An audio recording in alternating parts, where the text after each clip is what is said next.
Alright guys, Brian with VetteSource here today, back in the sauna.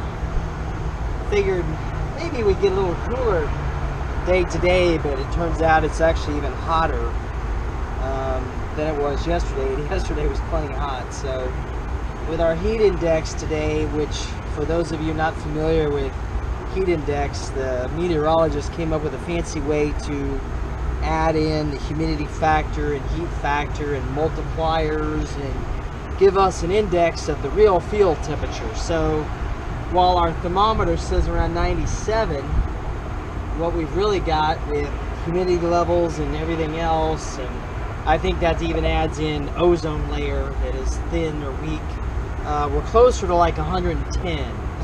So I can tell you it's hot here today, but I really needed to get back on to the Corvettes. Not so much work stoppage on our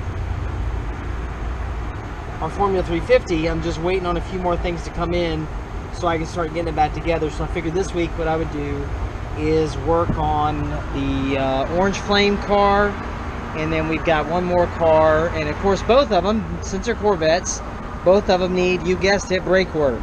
So the one thing you get to know if you own an old Corvette is that if the brakes aren't leaking, it's not a Corvette. And I'm not complaining, it's just one of those things that you live with. I've actually done a video on the orange flame car here before. Brake caliper replacement. I know at least one, and we did a shock replacement, and then I went ahead and put the luggage rack back on it.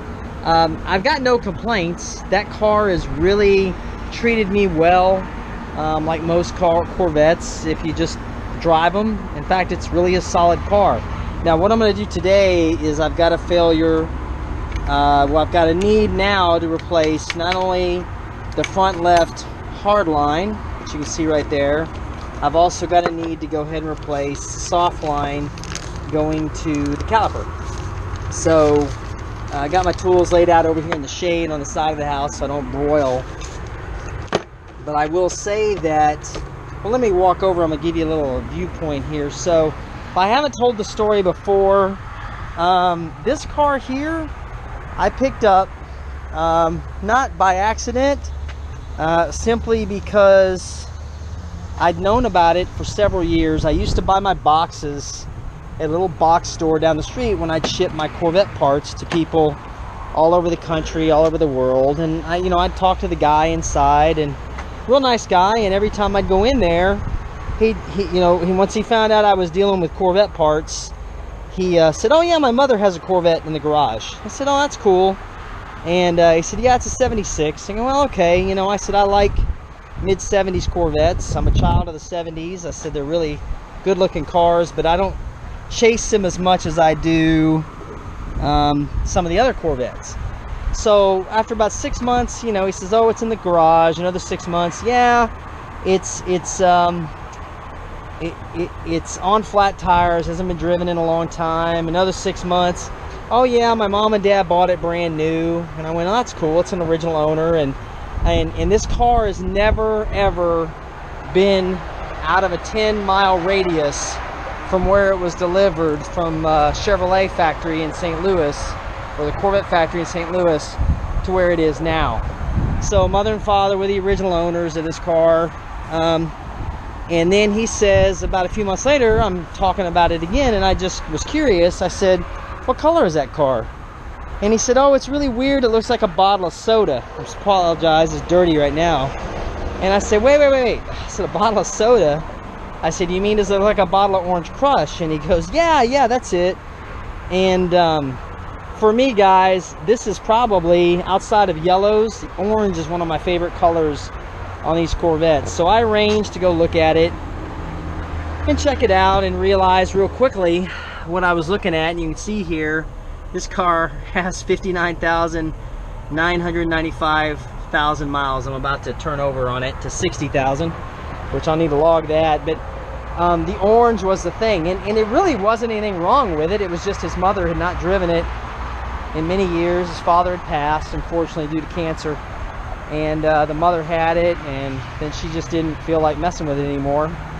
and the sons didn't want it, so I went ahead and took a chance on it, because it had been sitting about 7 years, I think, when I got it, and it fired right up. So brought it home, and for my kids, this is one of their favorite inventory items in my business. In fact, my autistic son says he wants to go up and lick it because he loves Orange Crush. So I love his sense of humor. If you've ever lived with an autistic, you know what I'm talking about. So he says he wants to get bottles of Orange Crush and wash it with it, but I tell him that's not going to work right. So long story short, I know I've rambled on here for a few minutes, but the reason why I was telling you a little bit about this is this car is extremely original. It's one of the few that I get in, and let's see, do I have the keys in my pocket? If I get in this boy and pump it a couple times.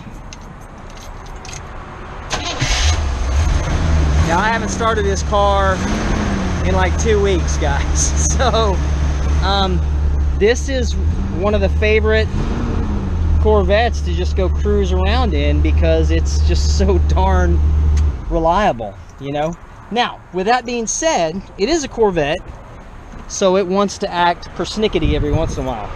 So what we're looking at now is, I went in, last video I think I made was the luggage rack, but I'd replaced brake calipers, and I discovered another brake caliper that was seeping. The driver right front caliper was leaking.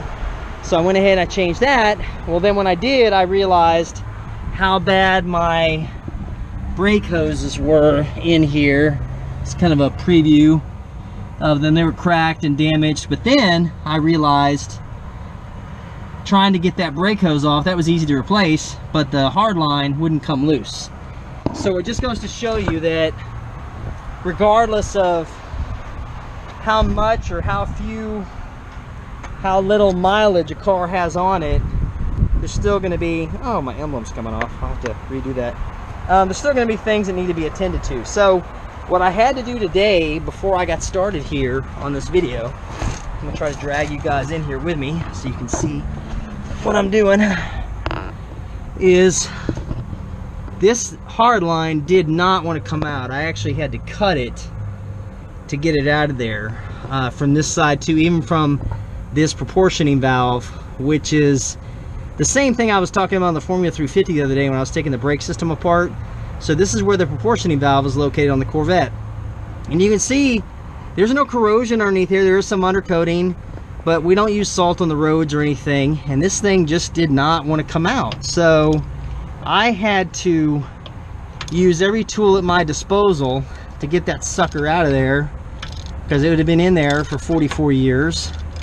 And the terminal block on these is made out of brass. And then of course the hard line is just a steel hard line. So we've got this fitting out of the end here. I got that broken loose first because I wasn't gonna commit an epic fail on camera here if I couldn't get it off of there. So, and I got lucky because that bad boy did not want to come out. All right, so it's a mess for me to clean up later, but there is our line there out.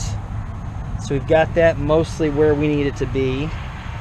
And the other spot that I'm gonna have to get in here, this angle isn't very good for me to show you guys. Right there, I've got to take that line off right there, and I need to go ahead and get the wheel off. So let's take the wheel off real quick while I'm doing this. You guys can just come with me as I carry this GoPro. I ordered a GoPro 8, Hero 8, about a week ago, and they still haven't shipped that thing out yet.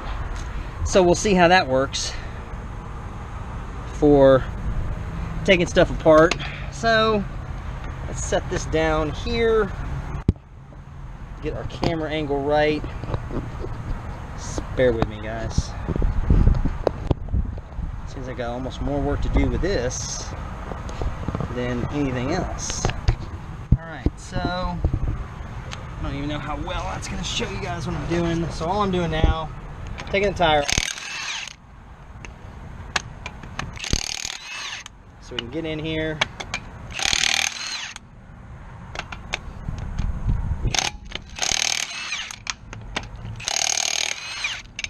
All right, so get our lug nuts out of the way. And one of my other one went the other way. And oh, I didn't take it off all the way. All right, so lug nuts are out. Okay. All right, so you can see a little bit more clearly as I'm spilling brake fluid everywhere. This is that soft line we're gonna have to change now. In addition to this hard line here, that's that bolt that I've already kind of taken loose, and it runs along that frame rail right back there to where we're at. So, you know what I'm gonna do? Let me get a little more set up here to get my tools in here and get some wipe up here to get that cleaned up, and I'll be right back with you guys, okay? Hold on. Okay, so we're back here with everything in position like we needed to. Now, all I'm going to be doing is removing or taking loose this soft line here at the caliper with that 5/8 right there. I'm going to go ahead and finish taking that 1/2 inch or 13 loose there, pull that clip, and then this whole thing will just actually come apart as one assembly. So I've got this line loose already. So what I'm going to do real quick right now is try to get this camera positioned so that you can see what I'm doing without me moving it around too much. So I'm just taking this 13 out of here. This is just the frame retaining clip for the front brake lines, front hard lines for your driver and passenger side. And then this driver's side takes this hard hook to the left over here to this bracket. And you can see that's just a kind of a cross thread, not cross thread, cut thread to get that started in that frame rail in there. And then what we'll do is we'll take our screwdriver here, we'll pull up this just enough so you can see all that clip does is hold those two together, and we will pull this one out. And man, I tell you what, a few weeks ago I was going crazy trying to get this thing loose because it did not want to come out. So got that loose. In fact, you know what I'm gonna do? Bear with me for a minute. I'll take you guys with me. I need to get one more tool because we're just gonna cut that. I'm not even gonna bother trying to hurt myself in the heat. I get myself a drink of water. All right.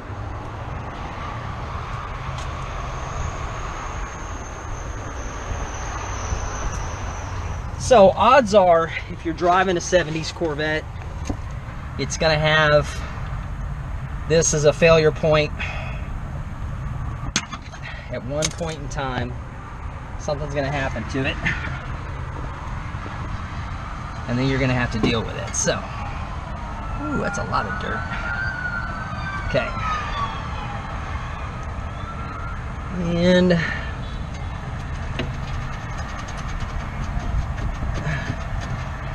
we'll look at that in just a minute. So let's go ahead and get this line off right here. Put that there so you can see what I'm doing. This one's just going to come off. Don't forget your paper towel.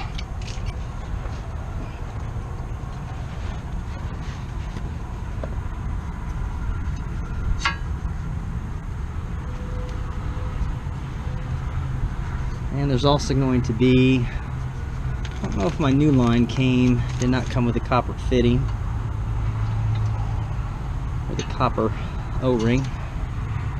So I'll save that off of there. Put that with our trash right there. We'll clean that off just a little bit.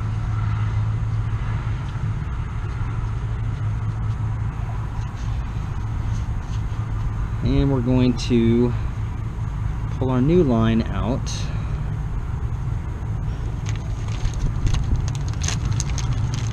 Good old Duralast, made in China. But of course, these are expendable items, so I don't really get that in the weeds. If you've been buying AC Delco parts lately, you'll know that they're all made in China now. So nothing is coming from the United States anymore. Very little. Very few items. So I'm gonna get that started there. If I can find the thread point.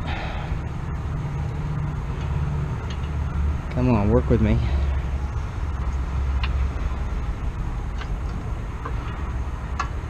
There we go. All right.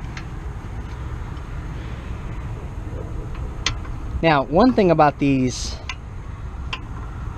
soft lines, guys, I will tell you that even though externally they may look okay, and this isn't just for the Corvettes, if you're dealing with your vintage daily drivers, which, you know, if you've listened to or watched my videos, I'm a big proponent of, the soft lines will actually collapse internally, and you won't be able to see any evidence of damage or even know what's going on. But what'll happen is your brake caliper will actually lock up on you, and it's not a fun thing to have happen while you're out cruising around, because at the very end, if you keep driving with it, you don't want to catch your braking system on fire, because it will get hot, and brake fluid, when it boils, will catch on fire.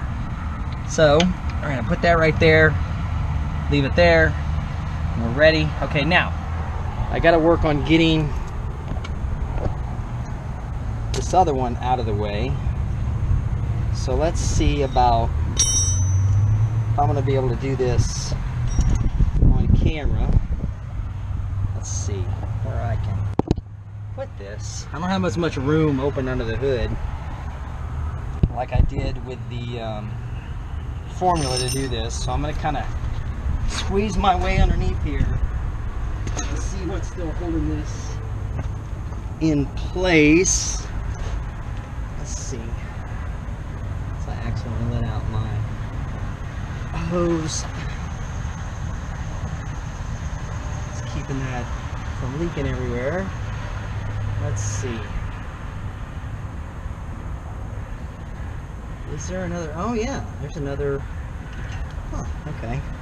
There's another 1/2 inch, guys, underneath here that you can't see. So I'm learning with you, because fortunately, other than my dismantling side, I haven't really had to tear out too many of these hard lines fairly often. And the older cars have a little bit different routing, so sometimes you don't see this. Of course, there's dirt all over the frame. I'll get this dirt out of the way. What I'll do, we'll reposition our camera here so you guys can see vaguely what I'm doing here. So I'm having to reach up in here and get to this thing. Let's see if this will work. I may need to go grab my, there we go, and if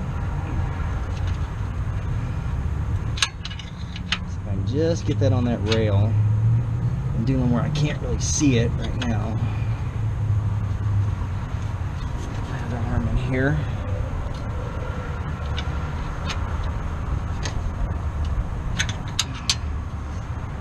This one does not want to come off as easily as that other one did.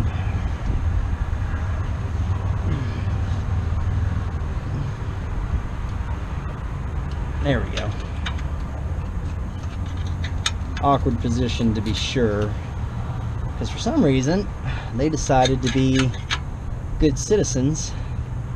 Put some aftermarket cats on this car. The original catalytic converter was done many years ago, I'm sure, so they stuck these on here. Those are just not as good, plus they get in the way of everything. I'll probably remove those eventually, but for right now I'm just going to leave them in. So we take this out of here. So you can see that some of the packaging on the items on these older Corvettes, that's why people, I think, get frustrated with them a lot, because there's just not a lot of room to work with in here. I won't say it's a bad job they did whatsoever. It's just the way they package the cars together. Now this frame is still essentially a Chevrolet passenger car frame, and it was the same basic frame from 63 to 82. Now there's differences in the years where you can't go through a 63 frame on an 82. You wouldn't want to do that. The body mounts are different, obviously, and the bumper mounts are different. There's things that are different over the years, but the main part of the frame itself is what is the same. So, okay, we got that out of there. Let's see, this clip. See if I can get that clip separated. Ah, there we go. Alright. And there's our line. There's our old line out of there, at least. There it is, all nasty and funky. Alright, so let me wipe off my hands real quick before I put my brand new one in here. Hold on just a second.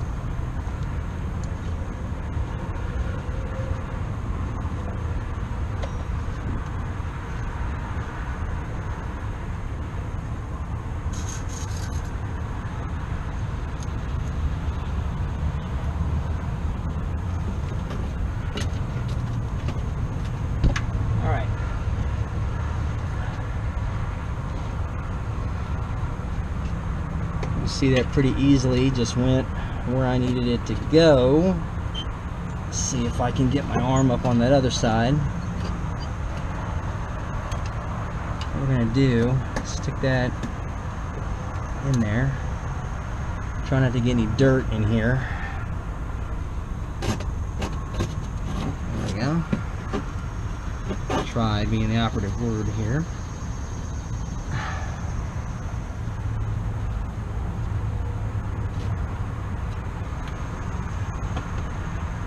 See. Bear with me a second, guys. This thing is not cooperating as much as I need it to. Alright. Okay.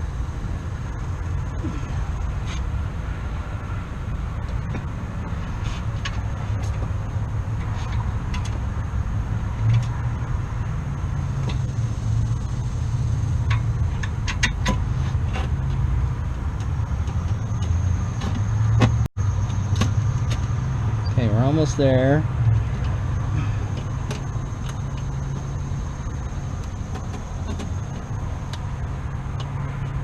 There we go. Got that part started. That one's in. Gotta get this other side over here.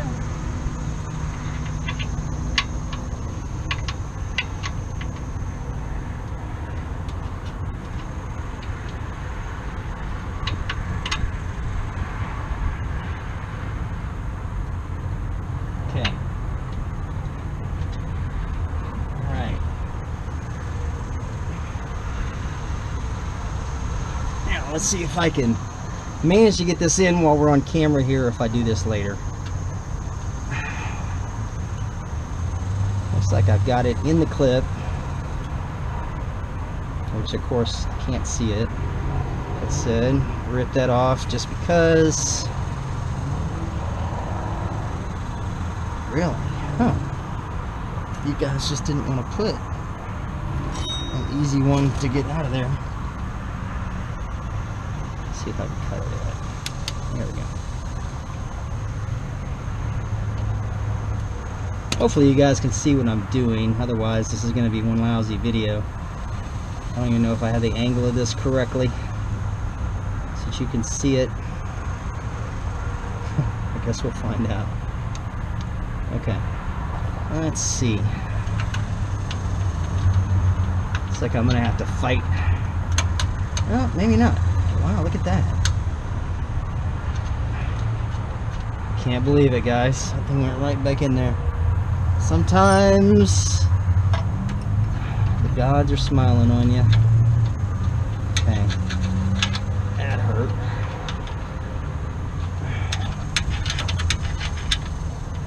course, you can hear that nice, interesting sound in the background. That's our Texas locust population. As I drop the camera, they are here with us and watching us. So what I'm going to do, guys, I got that one tightened. I'll finish that up later. And let me see, my 17, 11. Okay. I'm going to tighten that line up.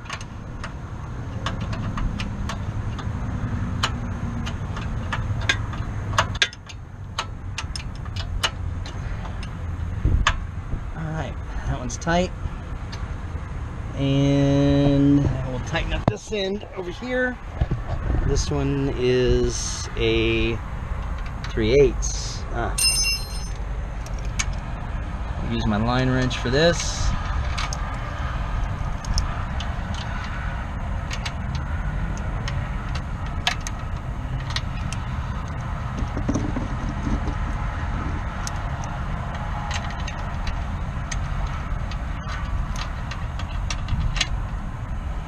And there we go. Just as easy as that. If I haven't lost my clip, get that 13 started back in the frame rail there. That one started. Let's get this bad boy positioned correctly. Maybe I'll get this clip back in here, maybe not. Just depends on how well he wants to cooperate with me. Probably not on camera, so I can at least get it shoved in there to start. Nah, I'm about to move it a little bit. So anyway, guys, that is essentially a soft and hard line brake line replacement, so I repeat myself, for our C3 Corvettes. So I'm gonna end up, of course, having to bleed this system again, which won't be that big of a deal. I'll get that done and we'll be back on the road again. So that's gonna wrap up today, because I've kind of run long on this one. Good Lord, that's like a 25-minute video now that I'm thinking of it. So I'm gonna end with today. Tomorrow, next time, I'm gonna do our master cylinder for our older Corvette here, so I'll have a little bit of fun with that one too, and we'll check back with you then. So everybody out there, stay safe. Thanks for watching, guys, and I'll see you next time. Talk to you then.